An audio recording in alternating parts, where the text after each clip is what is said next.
Move ahead to the next session of panel discussion. I must say this will also be a very power-packed one because, of course, our top industry leaders are joining all the way. Well, valuable insights are necessary for critical talent decisions from selection to succession. Scientifically developed talent assessments continue to be the most fair and I think most reliable way to evaluate job related behavior, skills, and competencies. Where HR leaders are managing investments in people and technology and cultivating an inclusive culture and positive employee experience. And of course, they are more involved now in transforming the HR function to be more automated and digital where workforce planning and anticipating future talent are now supposedly, I think so, the key priority of HR leaders globally. To talk more and to get deep delve into the topic of predictive talent analytics using people data to prepare for the future, we have industry experts out here. Let me call one by one our industry experts. Well, of course, with the expertise and experience, they shall deeply give us insight on this fabulous topic having now. And our industry leaders, and I shall call upon right now. The first industry leader joining us is Ravi Hemnani, VP HR and Head L&T Nuvoco Vistas.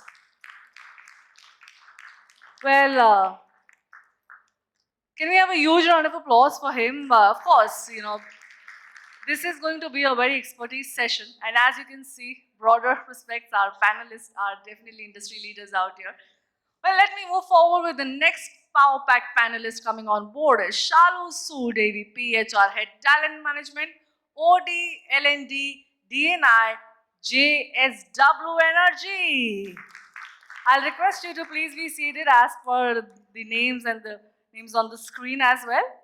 Yeah, from the front itself, yeah, so. Mr. Ravi Khemani, I'll request you to be seated here. Yeah, joining, I think we can connect more better if you can see on screen at the same time on the stage as well. Well, next joining the dynamic leader is Sudhir Warier, Head L&D Home Connect and Care Academy, Reliance Jio Infocom. Wow. Pleasure having you, sir. Welcome. Next joining them on stage is Prateek Agnihotri, Head HR Operations, Bank of Baroda. Thank you for joining us today. Calling upon Poonam, Davre, Head of Talent Management and Total Rewards, Adani Airport Holding. And we have a huge round of applause for Poonam Davre. Dr. VP Rajkumar, CHRO, IG Petrochemicals. Glad to have you present, sir. Thank you so much. And now requesting and calling upon Prashant, Rangari, GVPHR, IndoStar, Capital Finance. Wow. Fabulous. And of course, the moderator of this fantabulous session and Power Pack session is Mona Cheriyan, President and Group Head HR, Thomas Cook India. Well, now over to you. Ma'am, I'm sure this is going to be a very, very important topic to be, addressed. And of course, our HR leaders are all ears. Over to you and thank you so much. Thanks, everybody. Okay, how much time do we have? We're just checking because, we are just before lunch. It's very important. Okay. How much time do we have? Okay, we have 50 minutes. 50. And yes, okay. And I'm sure it's going to be like really power-packed and powerhouse. Yeah. Okay, so while she's told us to sit, you know how HR is, we always go ulta. So I'm not sitting right now. When they start talking, I'll be sitting. Lovely. Okay, so first of all, hi everybody. That's a very weak hi, yeah? So it should come from the stomach. You're still hungry, no? So come on. Hi. Okay, you already know who our panel is, so I'm not going to get into introduction. But the areas which we want to cover are really important in today's world. Most of us have worked in a physical world earlier. Most of us means those who have grey hair like me. And then there is the new generation who's really started working only in an automated environment. So if you see a lot of adrenaline and various other systems which are there, honestly, when I started HR, we didn't even have email. So every time we had to access email, we sat in a queue and hoped that we would get a chance to send one email. And that was many, many years ago. I'm not going to tell you how long unless you guess the age. So let's move on to my first question to the panel. And the panel will answer the question randomly. We are not going in any order because we are in the AI age, right? Random allocation happens. So they pick up, they decide, they answer. My first question to the panel is, have you used people analytics in any aspect of your role in HR? So over to anybody.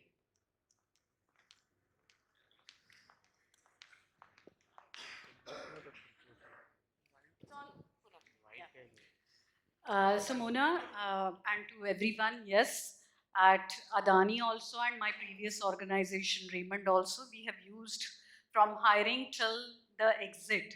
After exit also, you know, why exited? So analytics on exact root cause of exit, also we are doing it in Adani right at this point because that is one of the concern area which we have identified as an organization. So at the time of hiring the talent, you know, whether the person, because every organization has a different culture. And looking at the culture and context of the organization, whether the person is fit to the job and to the culture of the organization, we try to, you know, do the success profile, and against that success profile, we are trying to hire that talent. That is how we are moving ahead, and a lot of other things also. So entire process of PMS, everywhere, identification of the talent, everything happens through the analytics. So, Poonam, I heard a very interesting word, success profile. Yeah. Can you deep dive into that for all our benefit? Yeah, so success profile is something wherein, you know, let's take the example, one role as a sales HR.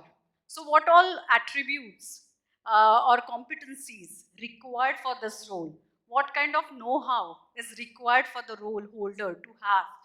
At the same time, what exactly organization, what kind of a persona that person should carry? You know, that is something which is, you know, included in that success profile, which will make individuals successful in their role. Absolutely. That is something which is very important, because if that person is successful, then the way Komal mentioned, that person is going to be engaged, happy and engaged, and it is definitely productivity increase for the organization too. That is how we manage. Super. Okay, anybody else? Okay, Sudhir. I hope I'm audible. Yes.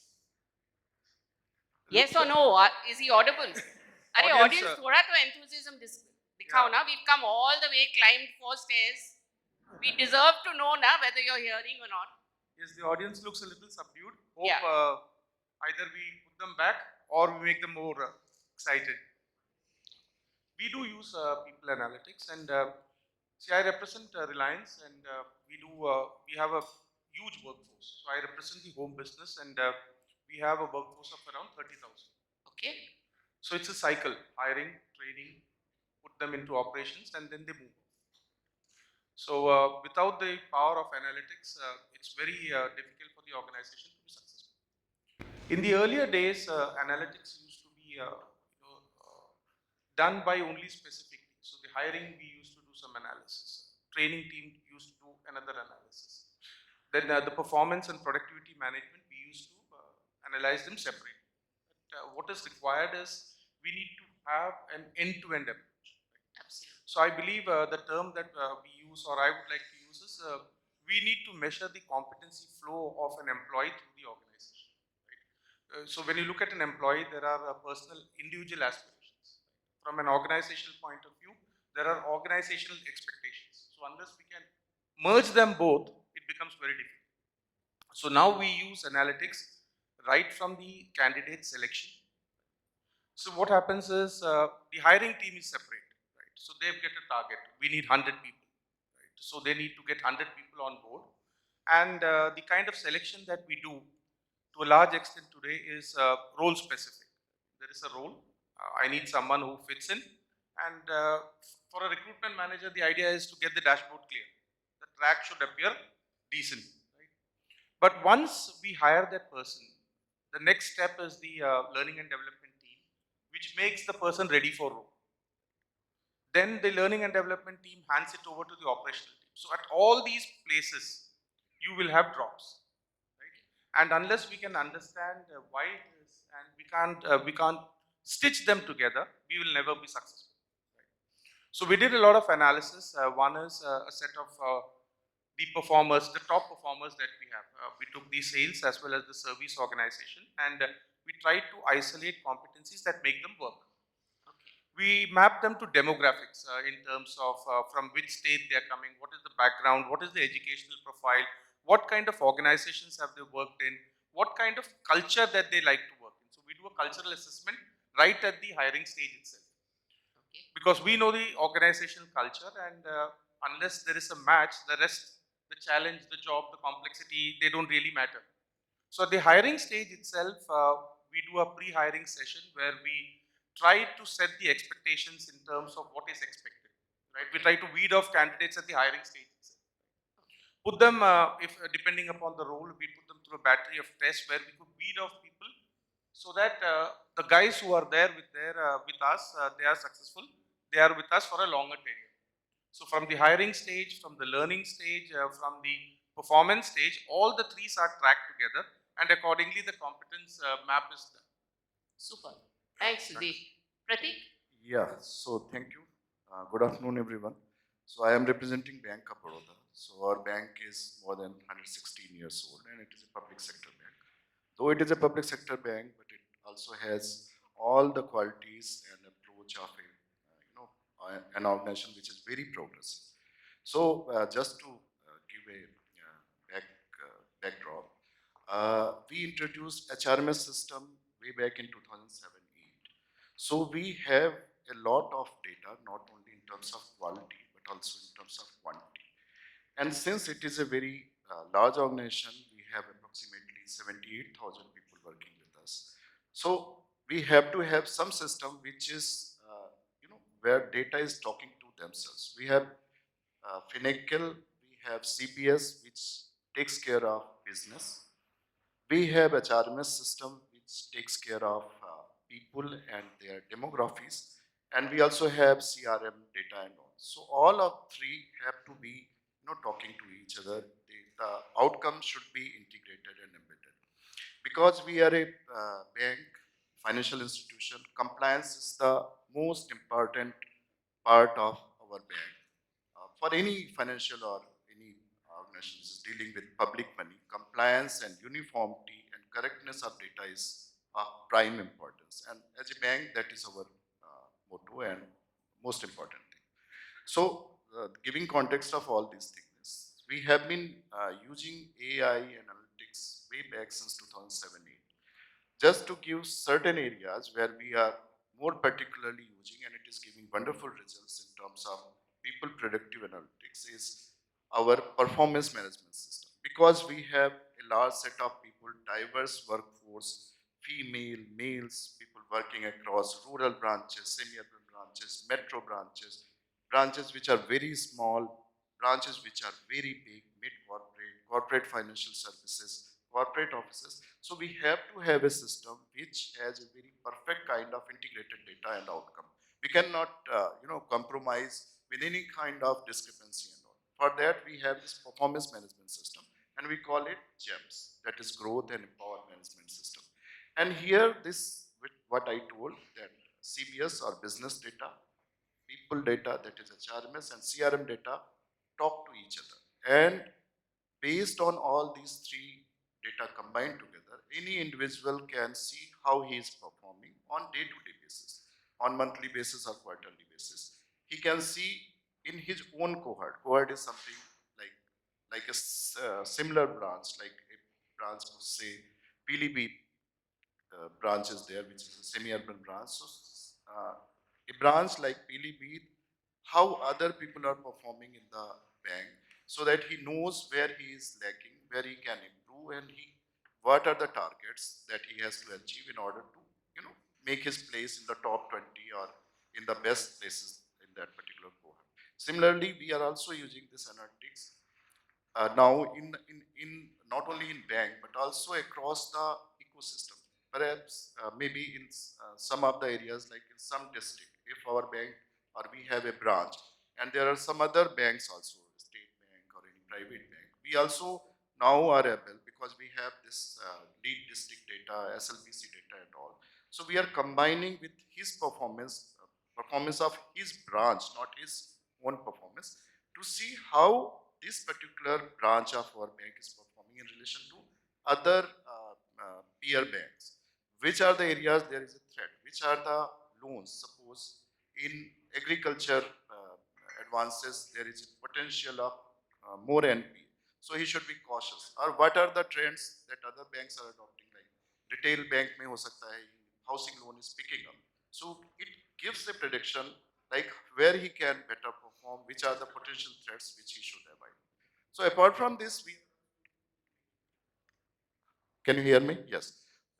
We are also using it in transfer posting where, since we have a large organization every year, we transfer more than 3,000-4,000 people across country, because there are people who are wanting to go to some other places. There are people who have completed more than 6 years, 7 years in a single place. So we have to comply with vigilance criteria where preventive vigilance is there, and people have to be rotated, because keeping a person in the same place may have potential of frauds and this thing.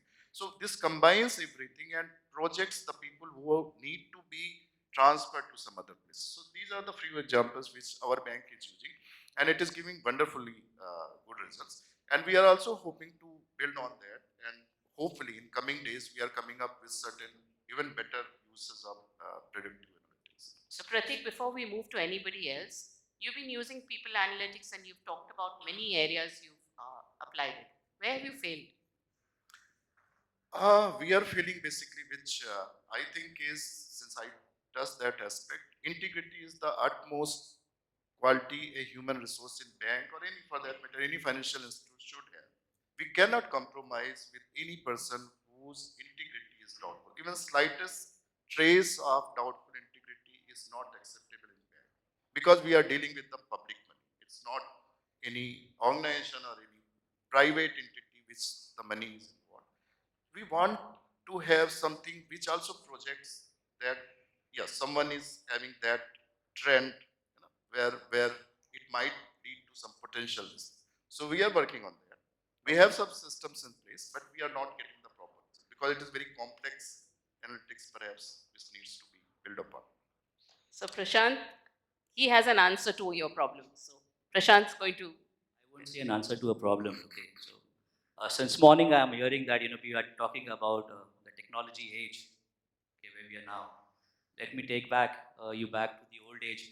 The things were managed on pen and paper exercises, right? I also come currently with an NBFC, but I also come with a manufacturing background setup. There was a mandate given to me by the board stating that Prashant, we are moving from a manual process, manufacturing process, not the HR, okay, to an automation. How do we make sure that the people stay with us so that they be taken forward into their life, right? And then we see how we need to have the new resources coming in. Yes, the first-hand information for the employees was very much there. What was missing was the skills, the interests of the resources who were there working on the floor. Okay, it's very rosy when you work in corporate. Believe me, when you go on the floor within the manufacturing firms, it's totally a different scenario there, right? So what I did was to interview each and every candidate, understand what their interest is first to, then see what skills can be brought out from that interest. You won't believe me, I have asked them to read out the newspaper to understand that how fast they are in reading. I have asked them to write down their names or some other sentences from the newspaper to understand that how good they are in writing. Because I could say something, but that depends on the delivery which I give. That's very important when we look from the human HR aspects, right? Uh, Believe me, we were having drivers inside working on the floor, taking out the bottles and keeping it on the uh, line. This is when I say bottles, I used to work with a liquor manufacturing company, right? So uh, we had so the skills were there, taken forward to use them as a forklift driver when we go on to automation part. Um, There were citers at every point of view checking, is the bottle being filled properly to a level? Is there any foreign particle in the bottle? Is the bottle broken? Is the cork there or no? Is the like top, front and back label in place or not? Right? How do we take care of them? So they were taken into the logistics department. Those who were good into writing and reading aspects, logistics department. Right? That is how the exercise was done. And we made sure that, apart from the off-roll contractual resources, we have now the one shift resources to be used for all three resources there. Now let's talk about the current era, right? We are very working closely with our sales team, okay, to come up kind of a QR code, I would say, where the data of the actual individual on the field can be noted. Now, it's not necessary that the employee is us, okay? We're looking forward for a futuristic bank, in the first session, someone was talking about people bank, the HR would be called as people bank going forward. Asking them to fill up the details, so it becomes very easy for us. Whenever we look forward to hire, we go to the region, just filter it out, see what skill set that we require. We just filter on the skills, and we have the data to us, where we can approach the candidate and look forward to hire. Interesting. Raj, anything you Thank have you. to add? Good afternoon, all. I think, let me say, statistics, probably 60% of them are already thinking about lunch, and post lunch is much worse. After the lunch, the next session will be much worse, but So I we are think we are lucky. better. We are better. So let me just give maybe two examples of what I've gone through in my experience. See, the people analytics journey is about data, insights, intelligence to decision making. So I just want to give you a couple of examples where we could able to influence the decision making of the organization. I think we talked about life cycle of implementation, my colleagues have said, but I would like to specifically go on one area uh, on talent. Let me talk about a kind of a predictive analytics we did long back when I was part of a technology organization, ITS organization, on talent mapping. So I'm a one-page manager. I believe in one-pager. So I ask my team always to bring one pager. The page could be it could be A4 or A3 or A2 or even CAD size, but it should be in one page. So what we do is we do a kind of a detailed data analytics on talent in terms of, for example, starting with the job description itself. We kind of map what skills required, and for that skills, where are the sources are there, what kind of institutes where it is available, and what level of skills are available, whether it's 60, 70, 80, we map that, and then see, okay, if this talent comes in and at this percentage of matching, then what is the balance to be, what kind of skilling is required for balancing it. So what kind of training is required for that. So it is a talent map sheet, a talent mapping sheet, which will give you an entire perspective. And interestingly, we use this for while we discuss with the clients. In an ITS industry, the biggest threat for a client from US or Australasia is that people continuity. Other than business continuity, people continuity. People come and leave the organization, right? So we showcase them that this is the way we map the talent, this is the way we train them, and this is the way the backup plans are in terms of succession planning and things like that. So that kind of a detailed analytics on people and the talent, and that kind of detailed, deep dive approach helped us. And I'm talking about this when the success not that SAP or Oracle or erstwhile people software there. Those days we used to use the tool as well as customize it for our requirement. That's one. So which means not all tools will give you everything.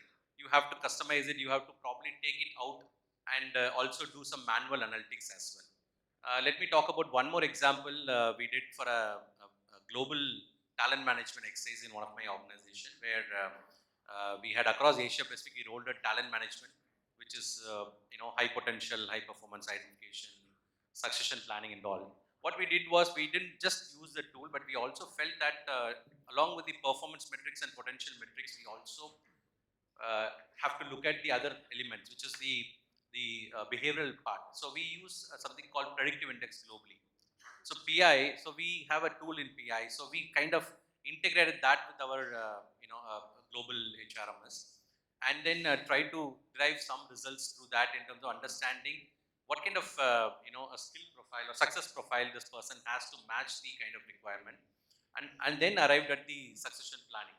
So it helped a lot across the Asia Pacific region to move talent, move leadership talent, as well as put them on specific teams, because these tools cannot just help you on recruitment or exit, or like you can even use them for your promotions. You can use them for your team formation. For example, I'll give you.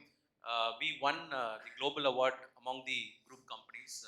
This is for Maersk actually, because we had a specific initiative called TCO, take cost out. Globally, we're trying to reduce the cost and things like that. So we had a lot of PEX projects, process excellence project. So to form the PEX team in Asia Pacific, I was driving the talent management. We decided to use PI to see what kind of team to be formed and put them, plot them, and see this kind of a team can be formed with these kind of success profiles or personalities. And that really helped us to bring out the best out of the team, and the results were really best projects came out of that. So there is an n number of usage of analytics can be done, and we need to deep dive through that. That's, I thought I'll just share this. Thanks, Raj. Shalu?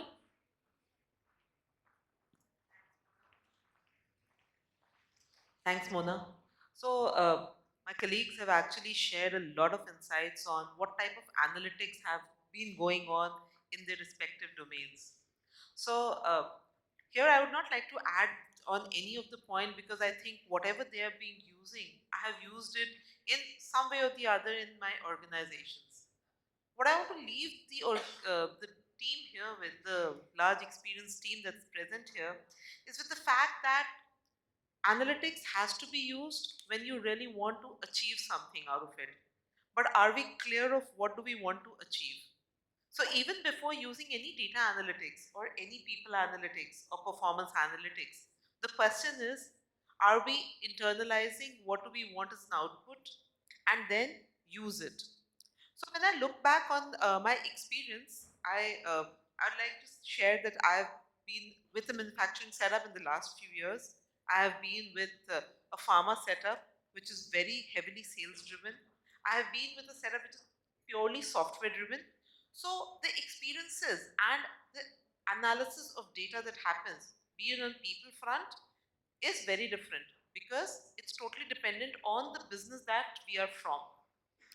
I have seen that even the selection process, the data analytics that are being used, or the cultural analysis that people try to do, are very different. And I'd say, as you asked the question, have I failed somewhere?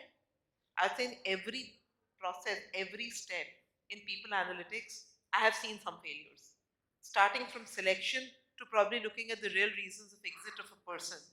I have I have faced failures, and these failures are because the data input is human input. So the data is coming from people like us. You and me probably, while we were much younger, probably would be filling in those data. Today someone else would be doing it for us. And what the screen represents is something what we have filled. So what is the analysis that we are doing? I would say at times an over analysis, which is the paralysis of analysis. Eventually that happens. In analytics, the simple rule that I have followed all my life is first look for a solution and then go back to design what I want to be analyzed and how I want it to be analyzed. And it has really been successful. So here, in fact, I know that people here would be doing a lot of similar things. And one takeaway, we have a cumulative information base. One of the most important thing is that how is my business poised to grow? Now, what is the growth story of my business is what I need to build it into my analytics to give out any respectable solution. Absolutely. Thanks, Shalu. Ravi? So I have a little contrary view than you. I'll come to that in a moment, but let me ask you, how many of you are from HR? HR. How many of you use Excel? So all of you do people analytics, right? So there is nothing big about it. All of us do that, right? So first of all, it's not a crazy thing. The question is, what do you do with that, right? And are you able to do it well? And are you able to make sense out of the data? And on top of it, are people taking right decisions based on the meaning that you're bringing or the insight that you're bringing from the data. I think that's the baseline of people analytics, right? Just to Shalu's point, I don't start with a solution in mind. If you have the solution, then you don't need people analytics. I would rather start with what kind of insights or rather what kind of report I want to make and then generate insight from that. That's what analytics is all about. So for me, maybe you meant that, yeah, so just catching on the word, sorry for that. Yeah. There are a lot of used examples, a lot of things that I have done in this space. And I'm just going to quote an example from an organization that I worked in the past. Worked with a lot of global organizations, local organizations. Imagine a mobile manufacturing company. There's a setup with 4,000 odd employees working in one shift, a sea of people coming in one shift, and a sea of people going out in the same shift, in that shift. And on the floor, you have 4,000 people coming in. Every employee coming in, swiping their ID card on our place, and the skills of the employees are getting mapped on the desk where the employee is working. 4,000 people working in a mobile manufacturing, that means there are different cells it is operating, different skills on each place where the person is operating. Somewhere they are assembling the motherboard, somewhere they are assembling the outer body, somewhere they are assembling installing the software, somewhere they are packaging, somewhere there is a store, somewhere there is the incoming raw material, so skills are totally different, right? Imagine a plant manager sitting in his office being able to see what is my skill level in my plant today, real time, and being able to say that if this is my skill level, this is my quality output that I can expect. And on a real time, the training team is employed on the floor, going and pulling out those employees who are in the red, not been trained, and training them. So to me, this is analytics. To me, this is real-time analytics. And what are you going to do? So are we able to create a solution out of it? And as a lot of colleagues said, that in different places in the entire life cycle of the employee, how do you use those analytics is more important than your ability to create charts, pivots, graphs. Everybody can do that. Everybody uses Excel. Some people are good, some people are not so good at it. But what do you do with that is more important to me. Is there a solution that you can create? Is there an insight that you can create? And can you add value to your business? That's the most important. Thanks, Ravi. And I tend to agree with everybody on the panel, but some sort of differences. So when we talk about people analytics, you heard people on the panel saying how they use it for talent acquisition. How do you bring in the right people? By looking at their success scores, by looking at the competencies, their skills, what they bring to the table, different technology tools which are applied. One of the things I learned very early in my career is not necessarily to go with the skills and competencies that you need. Sometimes it's important to just go and meet the person and see where the person will fit in your company. All of us have vacancies to be filled, a set number of job descriptions, a set number of head count, which is not the best word to use, but n number of people that you need in the company. But what has really worked, and I would share an experience, is to look at the person. And remember, if you're looking at a conference which is an HR conference, the human part of it is extremely important. And for me, that is paramount. So for sales in Thomas Cook, for example, we have a division which is really corporate travel, where we look at having somebody do B2B business in selling travel. I hired a person who was earlier working in a car organization selling Audi cars. And why did I take that person who ended up being my head of sales? Because he had the ability to sell.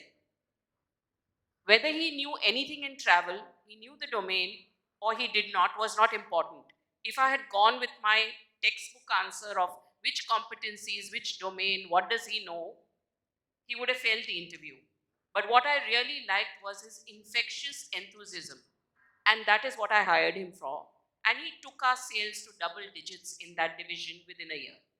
So sometimes when we talk about people analytics, it's great to have it on your desktop. But my advice to every HR professional is to look beyond. Because the hatke solution that you may have, you may fail. But chances of success are super. So can we have some hatke sharing here? Absolutely. One point from my side also. Yeah. So Ravi, you asked a question to the team sitting here. How many of you are using Excel? So everyone said, almost 99% people said yes, we all are using. Yes. In my previous organization and current organization also, we are still using Excel. And you asked about the failure, right? Because, whenever leadership is asking us to deliver some, results or analysis, we just get into the data in silo and share the numbers, details inside, whatever is possible out of that data. So that is something which is not really worked well for all of us. Yes. I would like to share some learnings here. Sure. So the thing is, what I learned in my past few years is organization wherever we are working, in the org structure, how many UGRs you have in the system is very, very important. We just try to take shortcuts in life. However, every UGR will have some competencies, some deliverables, some job families attached to it, and then mapping those UGRs to every position. That is the first integral part of every system. If that is correct, your analysis is going to be at least 70% accuracy you will get. And it will converge with all other systems also. Because the problem which we faced, it is not talking to each other. Because unlike finance, because that is also more of a service function, unlike finance, we don't have set principle across organizations. Or not a single consultant is telling us this is the process. Once it is set, it is all done. But we try to take out shortcuts. We try to do first success profiles. We just get into it. We try to get into, analysis. However, if you are not exactly defining users in the organization, once users are set job families across, because we kind of are conglomerates, we need to have that so that career paths can be created, entire learning development plans can be created, a lot of things. So I'm just trying to say, let's have some principles when you're setting up whatever system, whichever system you use. But these are the things which we need to set correct first and just see the result. It is really, means I'm satisfied with the results which I see right at this point.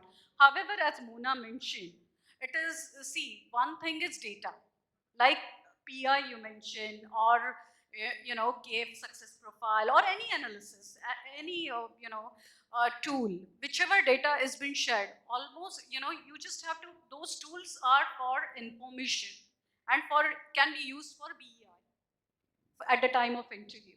But ultimately, what you want, and if you think it is beyond what you're expected, please go for it. Absolutely. So, before I get back to the panel, what I'd like the panel to really share so that everybody benefits from this, we've all established that whether you have an HRMS or some technology solution, or you're just working on Excel, whatever it be, most organizations to their level of maturity have the data. What you do with that data and what you implement is important. So, you've already got some sort of understanding from Poonam on what they do differently. Maybe anybody from the panel, and I think Ravi was raising his hand to say something. So please do share your experience in what you have done differently other than your standard HRMS data capture. What is it that you looked at? And maybe what I'll do is I'll share one example so that we set the context. For our salespeople, one of the behavioral things we needed to see is, does a person have a hope score? If the person has a hope score, which means the person hopes to make the sale, then there is a chance that the person will be a good salesperson. If the person doesn't have a good hope score, that means the person doesn't even hope that you're going to buy the product, which means there's no chance of success. Because depending on the person's behavior, at that sales dialogue or that sales situation, that's what's going to be a reasonable measure of success. So this is something which is not in an HRMS, but that's something we measure for certain key roles. Something different other than your standard people analytics. So anybody who would like to share in the panel? So I can add one or two examples, but I just still want to mention about what you said at the end, the connect with the person. Yes. And I was just listening to the speech that was made just before our panel. Imagine a manager comes to you and says, hey, you know what, I saw in the software you were sad, right? How would you feel? So it's very dangerous, right? So technology can be very dangerous, and it's Yes. important that as, and that's where I question what's the role of the manager here, right? What is the manager doing when he saw the employees not so good, right? So I think these are some skills managers should also possess, and one-to-one connect is very important. Can't agree more than that. Coming to the examples that you said, variety of examples where we use technology and AI. I'll just pick one or two very, very quickly. Imagine you talk to a mobile app, and the mobile app is listening to you, looking at you, and it is telling you after you have responded to a question and says that how your tone has been, how your facial expressions has been, are you sounding happy, are you sounding low, how's your rate of speech, how many pauses, is your sentence correct, is your sentence wrong, are you spelling it right? And over a period of time of practice again and again, again and again, again and again over 6 months, it is showing you your performance curve, how you are improving. Now remember, you are only looking at it, nobody else. Has anybody experienced Toastmasters Club in this room? Toastmasters Club. So for those who have, imagine a digital version of Toastmasters, right in your palm, right in your mobile, right? One example of and imagine if you create competition. So you have 5 people in one team, 5 people in another team, 5 people in another team. Many of you must have heard about stepathon, right? Teams formed who can walk the more. Here you form teams who can speak the more and who can speak better the more, right? So improve communication through technology. So these are some examples of it. I'm on the customer advisory panel of LinkedIn, and recently, over the last 6-7 months, we are working. And recently, LinkedIn has launched something known as AI Coach. Yesterday, I was testing it with my some of my HR colleagues, and I asked my HR colleague, "What do you want to learn?" She said, "I want to learn how do I handle a very difficult customer." So we wrote that. LinkedIn gave a response. Then LinkedIn said, can you be a little more specific and tell me what exactly about this customer you're not able to handle? So she said, in the conversations, I feel insulted because I'm very junior, he's very senior. Uh, so it said, okay, can you interact better and give examples? And then we kept drilling down, and we realized LinkedIn helped the person realize that it is not that the person is insulting more, but the fact that the HRBP is not able to really identify what does the customer want. And customer is not happy because repeated instances this is not happening, right? LinkedIn was able to give guide, and not only that, give an example of, or rather recommend a course. Along all the questions, courses were recommended, but because follow-up questions were asked, it was able to drill down to a particular course that could help the individual. This is power of technology. This is a beautiful example of AI. Sure. Absolutely. Yeah, right. I'll just, you said Hatke, so I'll just go to the other side and talk about, of course, data, there are a lot of elements we spoke, but also on the other side, on the people front, we also see leadership bias or people bias factors on selecting the data, the type of data, and the type of metrics required and how it is. So, in one of my organizations, what we understood after rolling out a large program is that there are leadership biases, positive or negative. So, which helped us to understand, okay, how do we take care of that? So, we rolled out a bias program just to give them a perspective that how do you, even picking up the data or, because most of these scores are all perception based scores, right? Feedback scores. And the feedback score are all based on your personal perception, and there is a bias factor. Very subjective. So, that is also one element to look at. And just coming back to what my friend said, there are a lot of examples are there in terms of how do you go deep dive into analytics. I'll come back to AI when you ask about AI, probably the next I'm question. asking. Now itself, okay. Yep. Now, for example, if I'm going to do a presentation, I would not have even prepared a presentation. You have a tool where I just have to go type the topic, it prepares the presentation. Tone. Even if I don't want to tell the detail of the presentation, I can just give the title, okay. Or if I don't even want to have a PPT, I can just upload my picture and the picture will talk to you, entire presentation. The tools have come so much, there are so many tools are there, yesterday I was just browsing it. thought, let me be intelligent and tell you guys today how many tools are there. And the list is, there is a click something, clickstats.com or something. You see there are 258 tools are there for HR. Just for you to prepare your JD, for you to prepare your resume matching, for you to screen your profile, or for you to even do job matching in comp and ben activities. There are so many tools have come. Obviously, all these are all with a pinch of salt. You have to take it because all are evolving. Right? AI is an evolving field that you need to understand. So you have to take that and then use your human touch in that, or your brain into that, and have people involved in it, and then take a call. What I wanted to say about leadership bias is also on the other side. This is what we call gut feeling, right? Many leaders will say, you bring the data, that's fine, but I don't want to go by the data. I know this guy is good. This guy is good. I know, I've seen him 20 years.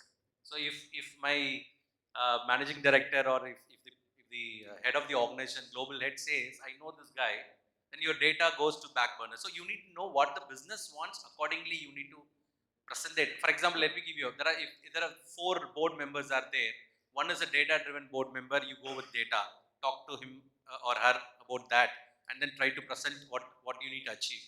If somebody else is there, there'll be another board member who will not at all be interested in data. He will say, okay, tell me about the person. You need to go with that storytelling things. As a head of HR or a HR leadership, you need to know what data to pick and how to present it. There is a tool for you to convert your data into storytelling, right? You don't have to tell the data into as a data, because some people may not like data, right? We don't like max, for example. I didn't really show interest in max, but now I'm more max Certainly a mathematician. so that's what you need to understand, just to think. Then one more hatke, I think probably I'll tell you. um, See, this is long back, 12 years before, if I'm 12, 13 years before.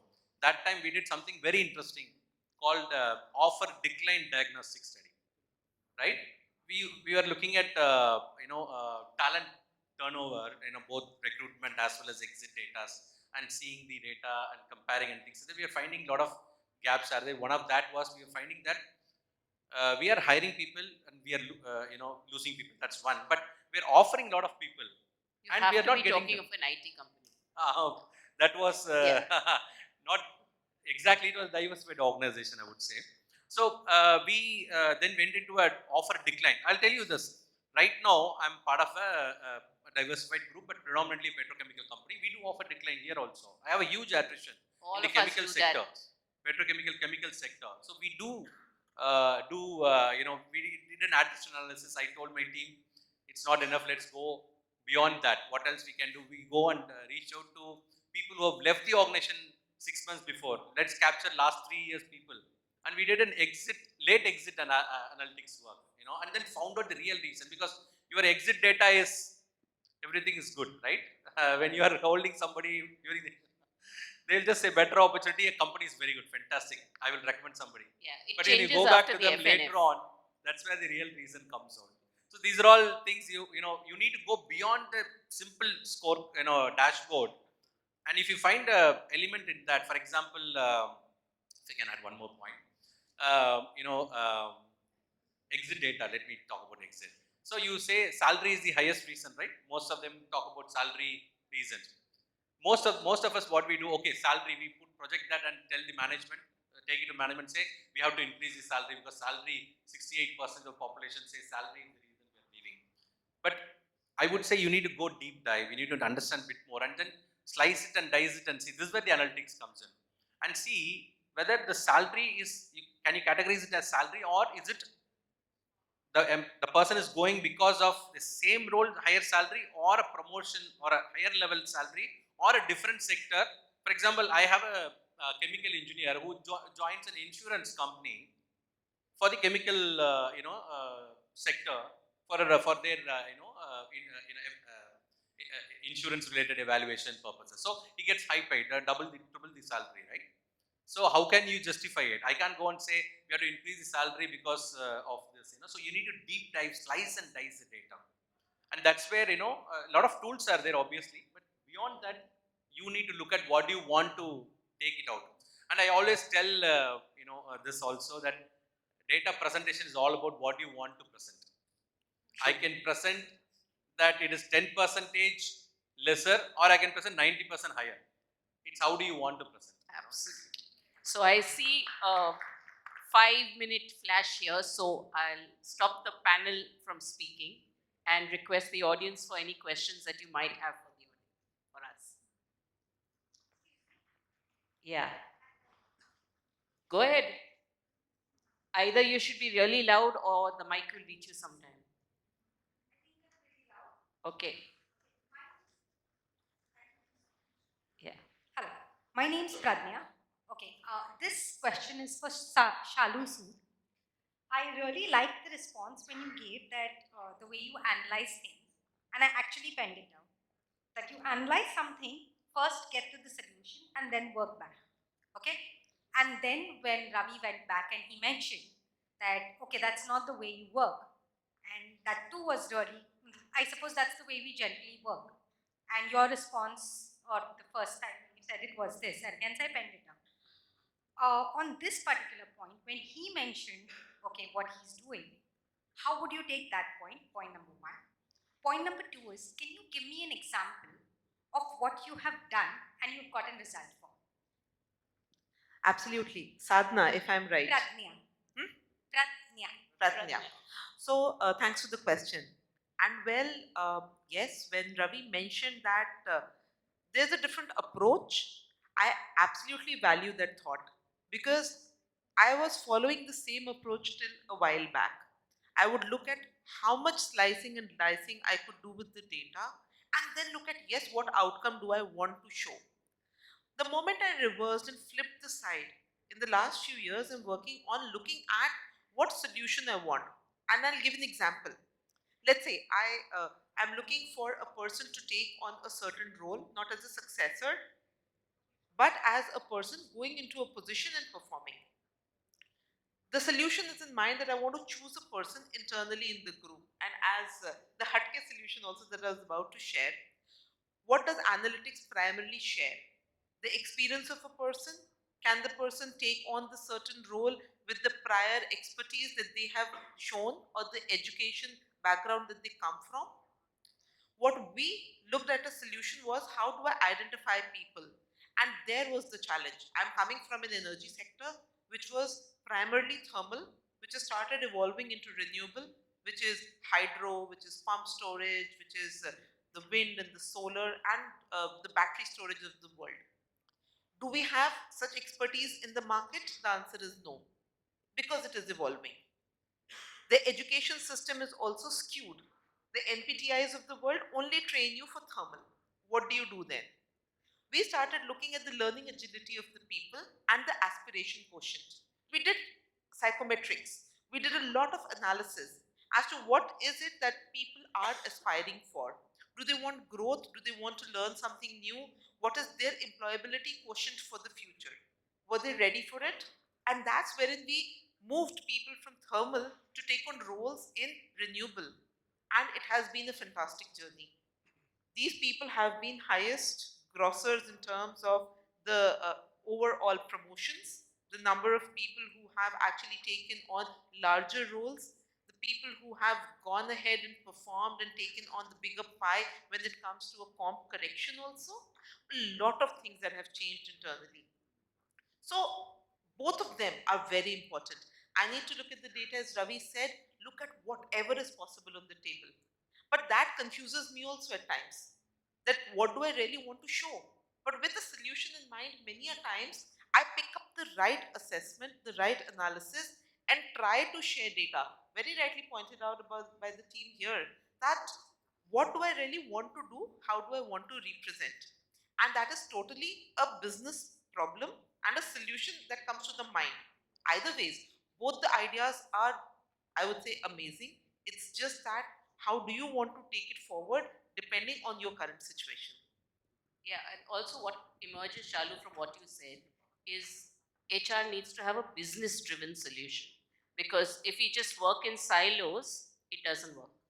Absolutely. Yeah. You know, this is what I've learned, and I've learned the hard way, to be very honest. Yes. I was too much of a people person, and I have started realizing why it is important to go back to the business, look at the business, and then give a solution.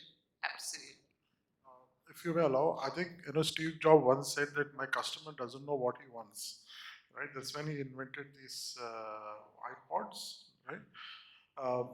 And yes, I also agree to this point that when your business, who is very busy with doing business and not very heavy of what the HR topics could be, then yes, we should definitely do that. But a lot of times, as I said also, you yourself will not know what's going to come out of the data, right? And that's what I actually meant when you don't start with a solution in mind. A lot of times, as HR professionals, we know what we want to tell the customer, our business guys, and that's when we make presentations accordingly. And we ensure that our data is right and all analytics showing what we want them to look at, right? So these are the senses that we definitely try to do that. Thanks, Ravi. Prashant wants to say Adding to what Ravi said, and Shalu, just that on the exit front, gone are the days where people say that I am leaving because of the salary, but the coming generation is straightforward and saying the HR that I don't like the way it is going on. I was taken for X. I am doing something Y. Okay. Uh, they are straightforward in terms of what are the new learnings for me after 1 year of time frame they have spent in the organization. So as an HR, we should be more focusing on that. Talking about the business aspect, uh, it's very important for each of us to understand the business first, right? If you understand the business, your deliveries are automatically coming in as an HR person. But you look forward to do the daily activities and don't focus on the business, right? It's going to be tough for the individual who's not focusing there. So yes, as an HR, the core focus has to be in business. And talking about analytics, automation, everything is there. Believe me, until and unless if your manager doesn't talk to you on daily basis, you won't like the automation which is going on or the AI which is being used in the organization. Sure. So as you can see, she's wearing red. She is not needed a flag, but I think our time is up. So I will stop the session right now and go by her guidance. We can take, because the session was absolutely interesting, I think we can take one question. Okay, there was somebody there. Yeah, so Yes. we have the gentleman here, and can we have the mic passed there? Yes, right there. There are benefits of wearing red at times, I see. Absolutely. Totally. Yes. Hello. Good afternoon, everyone. My name is Kumar. I am from JSW Steel. My question is, when we talk about HR analytics, we also talk about the prediction. The predictions in various researches comes that when you use AI and ML, you are going to lose HR jobs. Like jobs related to HR is going to shrink in near future. So what are your take? My second part is that which kind of industries should use the analytics, like a large scale, even 50 to maybe some organizations have been 10,000 workforce. So which kind of industries should use the analytics, which type of analytics? So that is an interesting question, and we have been deliberating on this issue, whether because of AI and ML, HR is going to lose the job. No, not at all. So the relevance of HR will always be there. In our bank, as we call KYC, that is know your customer, we also have a concept of know your people, KYP.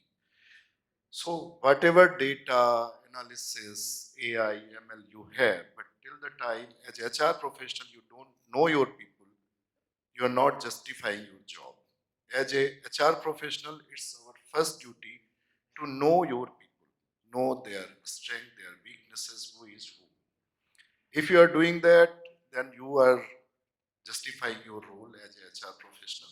And with time, with all these AI and ML and whatever prediction it gives, it only facilitates, it gives you a perspective, it throws a data. But as a HR, you are there to validate it and come up with solution. As my fellow speaker told that we have to facilitate business. Because of business, we are here. So if you want to be a strategic business partner as a HR, you have to combine those results with business perspectives and give your valuable advice. You have to understand that your role is only advisory. You are not gone are the days when HR and administration were synonyms and you used to have a upper hand in everything. Now you are a supporting function, you are a facilitator for business decision, and you have to justify that role. Till the time you are doing that, be sure that your role will be even more important in the days to come. Regarding size of the people or how many workforce it is relevant to have AI and ML. AI and ML is nothing but it's the data that has historical relevance, wherein you have so many uh, inputs from various sources which can talk to each other. We can integrate it, which can be integrated and which can throw some light on the idea that you are seeking. So I think the larger the data, the larger the workforce, the larger the historic perspective, better is the outcome of AI and ML. So I think that's it. Thank you so much. Fabulous. Thanks, everybody. Just to add what he Yes, said, yes, of course. the skill sets will slightly, obviously, will change. You need to, do have the technology and AI elements to be learned as a HR professional. That going forward, these definitely the skill set have to be, aligned with technology. But there are, we are the smartest people in the organization, right? HR is the most smartest, right? I believe you also believe Yes. the same way. So obviously we know how to manage. See, I used to always say HR is, nowadays it's human or for robotics or technology, management. So we need to know how do we bind this and see the best out of it. So you need to add those skills. So if you're going to say, I don't like Max or I don't like data, I don't like technology, I'll just be there, it's going to be more and more difficult. The number of roles will be lesser. So you need to add that skill as well. So upskilling is very important for HR. Moving forward, the future is that you need to acquire these skills as well. That's. But still, HR will be there. Don't worry. As an organization is there, we're all there. We really love the smile, and when he said, HR are the most smartest in the organization, everybody had that pride smile, like literally. Well, any conclusion? So, one of the things that I'd like to conclude with is for people, we classify emotions into or feelings into 4 buckets. One is sad, second is mad, third is bad, Okay. and fourth is glad. Oh, right? For each of these emotions, we can associate at least 50 adjectives. So when you look at glad, you can, see all the adjectives that Komal put up. For mad, you can put up n number of adjectives. The common philosophy is we want everybody to be glad. But honestly, I don't think that's good. For the simple reason that you need to have a good mix of all emotions. If you have everybody smiling when you enter the office and everybody singing when they're in office and being really glad, who's going to do the work? You need some people to be sad who are whacked by their bosses to do what they're expected to do. Okay? When they're whacked, they will feel bad. And it's okay to be sad and feel bad. That's what I'm trying to say as HR professionals. We shouldn't shy away from emotions which are not considered by general public as being negative. So sad, mad, bad is all good. We should be glad that we have those. That's all we have to say as HR. Thanks. Fabulous. And we are absolutely glad that we have such a phenomenal panel discussion out there. Can we have a huge round of applause with lots of glad in that? And I'll request, and thank you so much. It was, your contribution and discussion on this topic was definitely very skillful. And thank you so much for addressing so many issues out here. Well, the Q&A would have gone further, but we have to take a lunch break. Of course, book lagi hai sabko. So let's head for the break. And can we have everybody out here on the center stage for a group picture? Till then, I'll call upon Komal Somani, founder of Happify Me, to come forward and felicitate our panelists one by one. Also, please be with us. I have an important announcement to make. Komal Somani, founder, Happify Me, I'll request you to please come forward and felicitate our phenomenal leaders out here. What in panel discussion, I must say. Well, this only and only happens at India HR Leadership Summit and Awards 2023. Umul Samani, I'll request you to please come forward and felicitate Ravi, Hemnani, VP, HR and Head L&T, Nuvoco, Vistas. And can we have a huge round of applause, everyone? Well, everyone has contributed their expertise, and of course, we are having a great session. Calling upon Shalu, Sood, AVP, HR, Head Talent Management, OD, L&D, D&I, JSW Energy. Requesting Mr. Sudhir, Warier, Head L&D, Home Connect and Care Academy, Reliance Jio Infocom to please come forward and accept the memento. Can we have a huge round of applause, everyone? Requesting Prateek Agnihotri, Head HR Operations, Bank of Baroda to accept the token of memento. Come on, can we have a huge round of applause for Mr. Prateek Agnihotri? Poonam, Davre, Head of Talent Management and Total Rewards, Adani Airport Holding. Thank you so much for being here. Absolutely amazing session.